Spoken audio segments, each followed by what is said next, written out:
రాక్షసుడి వ్యాధి. ఒకానొక అరణ్యం దాపులనున్న ఊళ్ళో రమణాచారి అనే ఆయుర్వేద వైద్యుడు ఉండేవాడు. ఆయన హస్తవాసి గొప్పదని అందరూ చెప్పుకునేవారు. ఆయన ఇల్లు నిత్యం రోగులతో కిటకిటలాడుతూ ఉండేది. అయితే రమణాచారి ఎవరిని ఇంత డబ్బు ఇవ్వమని అడిగేవాడు మాత్రం కాదు. ఎవరికి వాళ్ళు వాళ్ళ తాహతను బట్టి ఇచ్చేది తీసుకునేవాడు. పేదలకు ఉచితంగానే వైద్యం చేసేవాడు. ఆయన భార్య భానుమతికి భర్త ఉదార బుద్ధి అంటే ఒళ్ళు మంట. వైద్యుడితో పెళ్లి అనగానే ఆమె ఇంటి నిండా ఖరీదైన వస్తువులు, ఒంటి నిండా రకరకాలైన నగలు, అలా పిలిస్తే పలికే పనివాళ్ళు అనే అందమైన కలలతో ఆ ఇంట అడుగుపెట్టింది.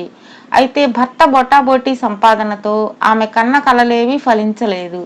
ఇలా ఉండగా ఒకనాటి అర్ధరాత్రి ఎవరో తలుపు తడుతున్న శబ్దానికి భార్యాభర్తలిద్దరికీ మెలకువ వచ్చింది. ఈ కొంపలో ఆయి భాగ్యాల మాట దేవుడెరుగు, కంటి నిండా నిద్రపోయే భాగ్యం కూడా లేదేం అని విసుక్కుంటూ తలుపు తీయడానికి లేచింది భానుమతి. వెనగ్గా రమణాచారి కూడా వెళ్ళాడు. తలుపు తెరుస్తూనే భార్యాభర్తలు నిలువెల్లా వణికిపోయారు. ఎదురుగా పెద్ద రాక్షసుడు. వాడు బాగా తల వంచి ద్వారం దాటి లోపలికి వస్తూనే నేల మీద చతికిలబడి కాళ్ళు పిసుక్కుంటూ, భయపడకండి, వెర్రి దాహం, ఒకటే నీరసం, నువ్వు గొప్ప వైద్యుడివని తెలిసి వచ్చాను. అరికాళ్ల మంటలు, నొప్పులు, నా బాధలకు నువ్వు వైద్యం చేయక తప్పదు అన్నాడు. దానితో రమణాచారికి భయం పోయింది. భానుమతి కాస్త దూరంగా నిలబడి రాక్షసుడికేసి బెదురుగా చూడసాగింది. రమణాచారి ఆవిడకు భయపడవద్దని సైగ చేసి రాక్షసుడిని పరీక్షించి, నువ్వు వ్యాధి బాగా ముదిరాక వచ్చావు, అయినా పర్వాలేదు, నీది అసురమేహ వ్యాధి, 1 నెల్లాళ్ల పాటు నా మందు సేవిస్తే ఫలితం ఉంటుంది అని కొన్ని గుళికలు మింగించి ఇంత కషాయం తాగించాడు. రాక్షసుడు కృతజ్ఞతగా తల ఊపి, రేపు ఈ వేళకే వస్తాను అంటూ బయటకు వెళ్ళిపోయాడు. తలుపులు మూస్తున్న రమణాచారితో భానుమతి, నీ తెలివి తెల్లవారినట్లే ఉంది, డబ్బు కోసం మనుషులను పీడించవు సరే, ఈ బ్రహ్మరాక్షసుగాన్ని ఇంత డబ్బు కక్కమని నిలదీయడానికేం అన్నది కోపంగా. అయితే రమణాచారి ఎంతో శాంతంగా, చూడు భాను, నాకు తెలిసిన విద్య వైద్యం, అది నలుగురికి ఉపయోగపడితే ఆనందం, దానిని వ్యాపారం చేయడం నాకు ఇష్టం లేదు అన్నాడు. భర్తను నమ్ముకుని లాభం లేదనుకుని ఆమె మర్నాటి రాత్రి రాక్షసుడు రాగానే, చూడు పెద్ద మామయ్య, నీ వైద్యానికి మీ అబ్బాయి 100 కాసులు ఖర్చు పెట్టాడు, రేపు వచ్చేటప్పుడు వట్టి చేతులతో రాకు అన్నది. భానుమతి మాటలు వింటూనే రాక్షసుడు కస్సుమంటూ హుంకరించి, నువ్వేదో నాదో చుట్టరికం కలపాలనుకుంటున్నావేమో, జాగ్రత్త, నీ కళ్ళబొల్లి మాటలు నా దగ్గర సాగవు. నేను అరణ్యంలో కంటబడిన మనిషి దగ్గర డబ్బు ఏ పాటి ఉన్నదో ముందు చూసి ఆ తరువాత వాణ్ణి ఏ పూట ఆహారంగా ఉపయోగించుకోవాలో ఆలోచిస్తాను, నన్నే డబ్బులు అడుగుతావా హా అంటూ మరొకసారి హుంకరించాడు.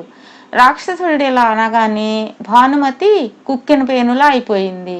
అయితే ఆవిడకు వాడి మాటల ద్వారా వాడు తన నివాసంలో చాలా డబ్బు దాచి ఉంటాడని గ్రహించింది. ఎలా అయినా వాడు ఉంటున్న చోటు తెలుసుకుంటే డబ్బు కోకొల్లలు. భానుమతి ఇలా ఆలోచించి 4 రోజుల తర్వాత ఒక సాయంత్రం భర్తకు తాను పుట్టింటికి వెళ్ళి వస్తానని చెప్పి ఊరి బయట పాడుబడిన సత్రం స్తంభం చాటున నక్కి కూర్చున్నది.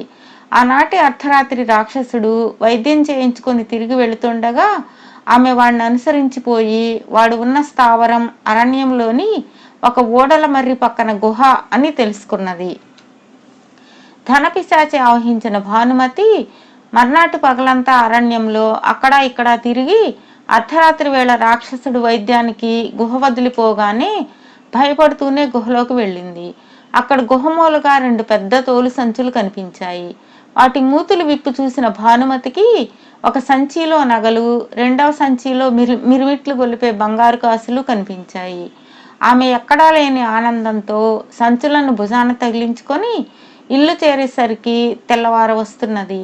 ఆ సమయంలో రమణాచారి పెరట్లో ఉన్న బావి దగ్గర స్నానం చేస్తున్నాడు. భానుమతి సంచులను ఊరగాయ జాడీలుండే అటక మీద భద్రంగా దాచింది. జరిగిందేమిటో భర్తకు మాత్రం చెప్పలేదు. ఇప్పుడు భానుమతికి ఆనందంతో పాటు నిస్సత్తువ కూడా పట్టుకున్నది. క్రితం రాత్రంతా అరణ్యంలో తిరగడంతో ఆమెకు కాళ్ల నొప్పులు, కళ్ళు బైర్లు కమ్ముతున్నట్లు బాధ. ఆ స్థితిలో ఆమె మంచం మీద పడుకుని చిన్నగా మొలగసాగింది. స్నానం ముగించి వచ్చిన రమణాచారి ఎప్పుడొచ్చావంటూ ఆమెను తాకి చూసి, జ్వరం, ఒళ్ళు కాలిపోతున్నది, వంట పని నేను చూస్తాను, విశ్రాంతిగా పడుకో అంటూ ఆమె చేత ఏవో మాత్రలు మింగించాడు. ఆ రోజంతా ఒళ్ళు తెలియని మగత నిద్రలో ఉండిపోయింది భానుమతి.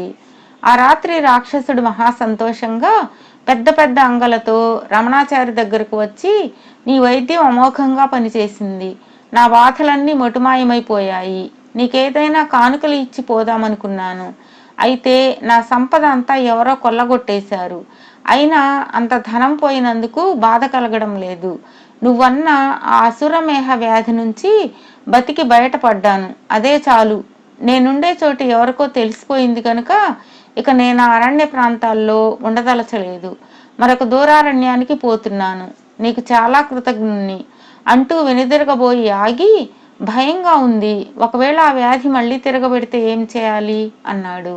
ఆ ప్రశ్నకు రమణాచారి నవ్వి, కాస్త ఓపిక తెచ్చుకొని మరొకసారి నా దగ్గరకు రావడమే అన్నాడు. రాక్షసుడు తలాడించి వెళ్ళిన మరుక్షణం పక్క గదిలోంచి భానుమతి భర్తను పెద్దగా కేకపెట్టి పిలిచి, మీకింతవరకు చెప్పలేదు, నాకు విపరీతమైన దాహం అవుతున్నది, అరికాళ్ల మంటలు, నొప్పులు, తగని నీరసం అంటూ బాధతో కళ్ళనీళ్లు పెట్టుకున్నది. రమణాచార్య ఆమెను పరీక్షలు చేసి, నీలో ఆ రాక్షస వ్యాధి లక్షణాలే కనబడుతున్నాయి, విడ్డూరంగా ఉన్నదే అన్నాడు ఆశ్చర్యపోతూ. భర్త మాటలు వింటూనే భానుమతి వెలవెలపోయి, రాక్షసుడు వాళ్లను వీళ్లను చంపి కూడబెట్టిన పాపపు ధనం కారణంగానే వాడికంత భయంకర వ్యాధి వచ్చి ఉంటుంది, ఆ ధనాన్ని తను దొంగిలించి తేవడమే తనకు వాడి లక్షణాలు కారణం అనుకుంటా, భర్తకు తను చేసిందంతా చెప్పి, నా ప్రాణం కంటే ఆ సంచుల్లో ఉన్న బంగారం విలువైనది కాదు, వాటిని అటకపై నుంచి దించి పెరటి బావిలో పడేయండి అన్నది తొందర పెడుతూ. రమణాచార్య అటక మీద నుంచి సంచులు దించి వాటిలో ఉన్న బంగారాన్ని చూసి అబ్బురపడుతూ, భాను, ధనం పవిత్రమైనది, దాన్ని దాచిపెట్టి దుష్ట ప్రయోజనాలకు ఉపయోగించేవాడే అపవిత్రుడు, ఇంత ధనాన్ని మనం బావిలో పారవేయని అవసరం లేదు, మన గ్రామాధికారి చాలా ధర్మాత్ముడు, దీన్ని మనం ఆయనకిస్తే 10 మందికి మేలు జరిగే పనులకు ఉపయోగించగలడు, ఏమంటావ్ అన్నాడు. అలాగే చేయండి, ఒళ్ళు నొప్పులతో ప్రాణం పోతున్నట్లున్నది అన్నది భానుమతి నీరసించిన గొంతుతో. అప్పుడు రమణాచారి భార్య నాడి పరీక్షించి, ఈ సోకిన వ్యాధి గురించి భయపడకు, ఆ రాక్షసుడికిచ్చిన కషాయం లాంటిదే నీకు ఇస్తాను, తెల్లవారేసరికి ఎప్పటిలా ఇంటి పనులు చేసుకోగలవు అంటూ భానుమతి వీపు తట్టి ధైర్యం చెప్పి కషాయం తయారు చేయడానికి పక్క గదిలోకి వెళ్ళాడు.